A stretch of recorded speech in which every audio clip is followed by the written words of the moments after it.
সুপ্রিয় দর্শক, ছোট একটি খাসির বাচ্চাই বলে চলে। আপনি খাসির বাচ্চা বলতেছি কারণ ছোট, তার জন্য। আসসালামু আলাইকুম কাকা, গরুটা আপনি কিনছেন কি জাতের গরু বলছে? শাহিওয়াল না? কত টাকা লিছে?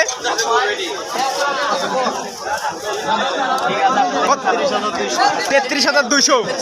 সুপ্রিয় দর্শক, 33,200 টাকা। দেখেন খাওয়ার স্পট, আলহামদুলিল্লাহ। দেখেন শুকনা খাওয়ার একবারে এমনি খায় ফেলাচ্ছে এতটুকু বাচ্চা। 33,200 টাকা দিয়ে মৌকার হাট থেকে বিক্রি হলো। আপনি যারা ছোট গরু কিনতে চাচ্ছেন এবং যারা বাজেট খুব কম, তারা মৌকার হাটে আসে সুন্দর সুন্দর কোয়ালিটি ফুল গরু কিনতে পারবেন ইনশাল্লাহ। ছাগলের দামে আপনি গরু কিনতে পারবেন।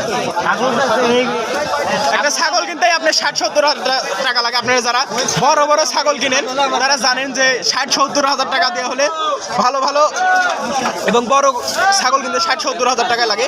আর এখানে আপনি 33,200 টাকায় একটা সুন্দর গরু কাকা কিনে নিতে যাচ্ছে। আপনারা 20-25 হাজার টাকা দিয়েও মৌকার হাটে গরু পাবেন। গরুটি কেমন হয়েছে আপনারা অবশ্যই কমেন্টে জানাবেন। খাওয়ার দিকে স্পার্ট, আলহামদুলিল্লাহ।